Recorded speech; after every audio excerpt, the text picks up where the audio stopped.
nuevamente. Lo que queríamos y lo habíamos anunciado en el video anterior era tratar de, digamos, desprender algunas reflexiones en torno de lo que nos había quedado con el ingeniero José Ottokar Reynabar, que lo habíamos trabajado en la formación humanística 1, y queremos centralizar algunos conceptos que nos parece que son importantes para este comienzo de la formación humanística 2. Entonces, ustedes ahí tienen, está citado su texto, está citada su página. Además le comentamos que él nos mandó a pedir para colocar en su página la traducción que nosotros habíamos hecho de un autor que después vamos a trabajar, que es Michel Sevillot. Así que nos parece interesante poder retomar alguna de sus ideas y que a nosotros también nos vienen bien para trabajar nuestra asignatura. El objeto tradicional de la agronomía fue el estudio del conjunto conformado por el suelo, el clima, la población vegetal, las técnicas agrícolas que se utilizan, y cuando se tiene en cuenta ese conjunto, porque está orientado a la obtención de un rendimiento. Sin embargo, algunos autores, entre ellos Henning, ¿no es cierto?, y más tarde vamos a ver también a Sevillot, plantea una cuestión frente a este objeto de conocimiento que pareciera que tiene un trabajo central en la intervención y en el actuar del ingeniero agrónomo sobre el suelo, la tierra, las acciones que va a realizar. Y él dice, hay una necesidad de teorización en la agronomía. Y acá empieza, a partir de los años 50, 60, 70, toda esta cuestión que lleva a pensar que la relación del hombre con la naturaleza empieza al menos a ser problemática y tiene que ser tenida en cuenta. Es un momento importante en la ubicación del trabajo de la agronomía, este planteo que hace Henning, pensando la agronomía como una disciplina del conocimiento. Y esto nos remite a la problemática del conocimiento que ya habíamos analizado. Él dice, nos pasa desapercibido para la mayoría de los investigadores agronómicos esta necesidad de teorización junto con la práctica o la acción del ingeniero agrónomo. ¿Por qué lo dice Henning, que es un ingeniero agrónomo que reflexiona sobre su propio trabajo y sobre el impacto que la ingeniería agronómica, la enseñanza de la ingeniería agronómica tiene en los futuros agrónomos y también en el medio?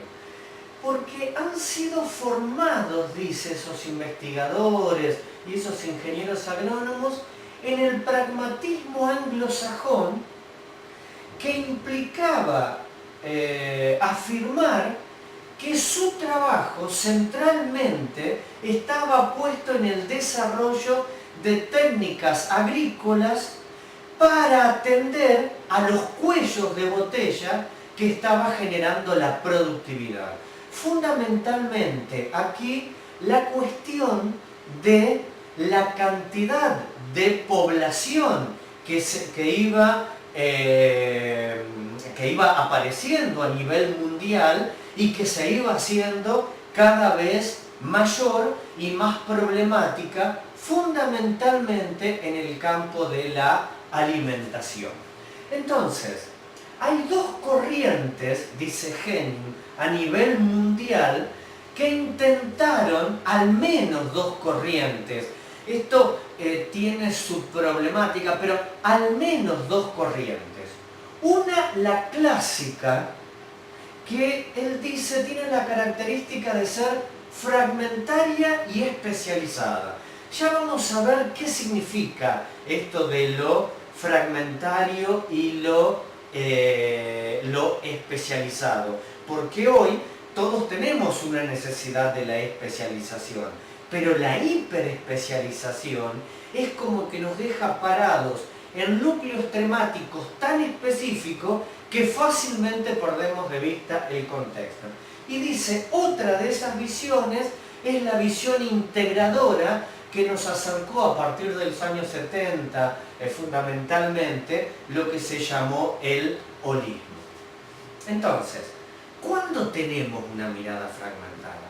Esto es importante, porque las miradas fragmentadas no son porque somos malos, porque no entendemos, porque no tenemos conocimiento, sino porque hemos recibido un aprendizaje donde se creyó que la suma de cosas, de partes, daba como resultado necesariamente el todo.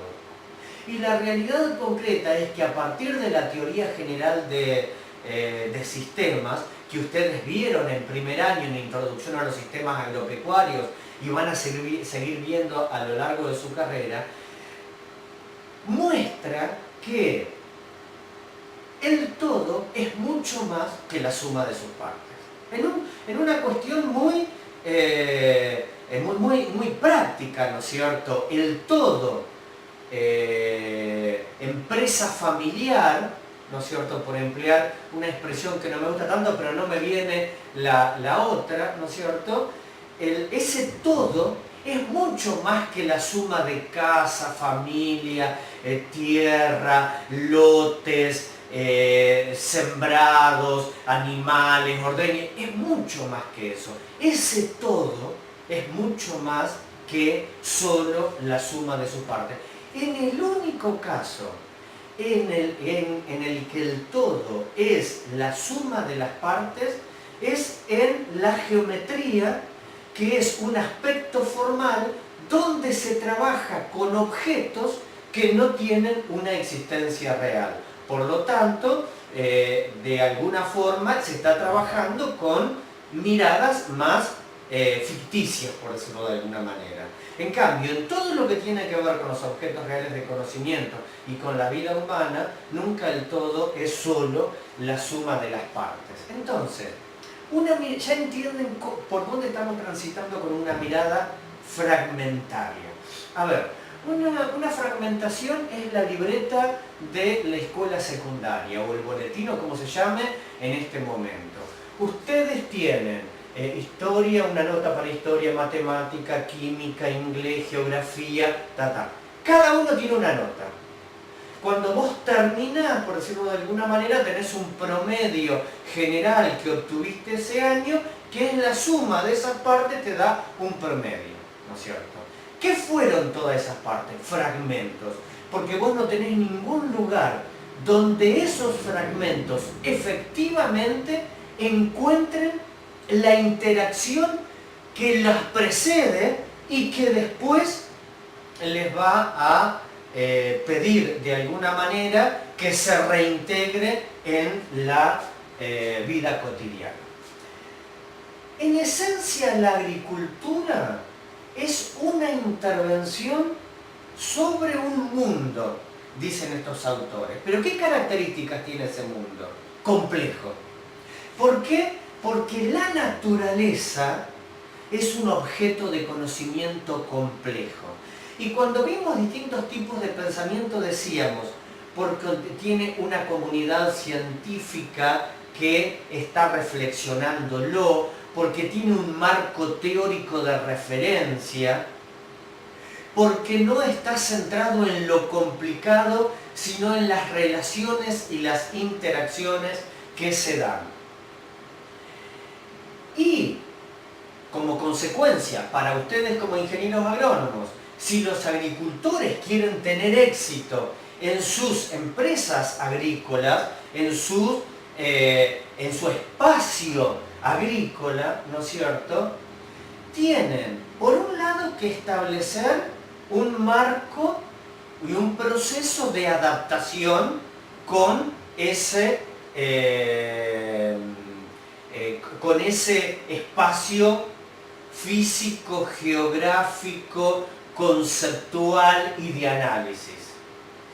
Que ese mínimo de procesos de adaptación, dice los autores por la vía del ensayo y el error, genera una situación que posibilita el examen de las explotaciones agrícolas, pero no da ahora desde el mero productivismo o en una relación donde la naturaleza es meramente cosa que exploto, sino en vistas a un enfoque desde la mirada del sistema que ustedes ya conocen. Sin embargo, las miradas fragmentarias, que en general son las que prevalecen, y además de fragmentarias, es decir, que creen que sumando cachos, pedazos de cosas, yo voy a obtener un todo, además de fragmentaria, las miradas especializadas, yo sé de este sector, yo estoy exclusivamente en el tema X, pero ¿y las relaciones con todos los demás? Desafío del sistema. Eso llevó a que en los años 70, 80, 90, no tanto actualmente, los agricultores sean calificados de tercos. ¿Por qué? Porque no aplicaban lo que los especialistas que sabían lo que necesitaban te decían que debías hacer. Pero también la terquedad, dicen estos autores, estaba en la propia actividad. Ahora hablamos del ingeniero agrónomo, pero no crean que la fragmentación es solamente de la ingeniería agronómica. Hoy está metida en todos los procesos donde hemos tenido que revisar a nivel universitario los propios planes de estudio. ¿Por qué? Porque en muchas de las cosas esta mirada fragmentaria es la que prevalece. Y muchas veces la parte te tapaba el todo. Es decir, el árbol, dice el dicho popular, no te permitía ver el bosque. ¿Por qué pasaba esto? Y acá viene una cuestión que es más que interesante, que es ¿cómo se manejaba este discurso para colonizarte? Lo moderno y progresivo consistía en establecer monocultivos limpios, usar agroquímicos, semillas mejoradas y maquinarias agrícolas. Nuestros políticos e investigadores, en lugar de impulsar una actividad de investigación desde la constante novedad, es decir, la aparición de lo que emerge constantemente en un sistema dinámico como es el agrícola, no un sistema estático y preestablecido, en lugar de impulsar una actividad y que investigue la novedad de las ciencias agrícolas para buscar nuevas formas de hacer agricultura, ¿qué promovieron? ¿Y qué se sigue promoviendo? No nos equivoquemos, se sigue promoviendo su destrucción, porque la especialización hay que ir al puntito, y con ello también en muchos lugares, y esto lo dice Ottokar desde Colombia, y lo hemos podido ver en Centroamérica, desde México para abajo, y aquí, las tradiciones del hacer y del quehacer en muchos lugares, y los saberes empíricos que ayudaron en muchos casos a fortalecer las producciones, no solo desde el productivismo, esto es tierra y aquí estoy yo, sino desde el entramado que tradicionalmente en muchos lugares se ha producido entre el hombre y la tierra y las organizaciones, ¿no es cierto? Y que hoy, de alguna manera, siguen vigentes. El desafío de esta primera parte es encontrar de estos ejemplos. ¿Dónde hay ejemplos que hoy me hacen ver la fragmentación? ¿Dónde hay miradas reductivas? ¿Dónde hay miradas que no me permiten complementar la parte y el todo, por decirlo de alguna manera, sino que me deja en una todología que en definitiva explica mucho y no explica nada, o en una parcelación que me hace creer que todo lo que veo por el ojo de la cerradura es el todo, cuando en realidad no es nada más que el recorte de ese todo que ficticiamente se ha reducido al ojo de la cerradura. El desafío entonces es encontrar ejemplos de esto, mirá tu propia realidad y mirá cómo se está realizando esta fragmentación y cómo se va concretando.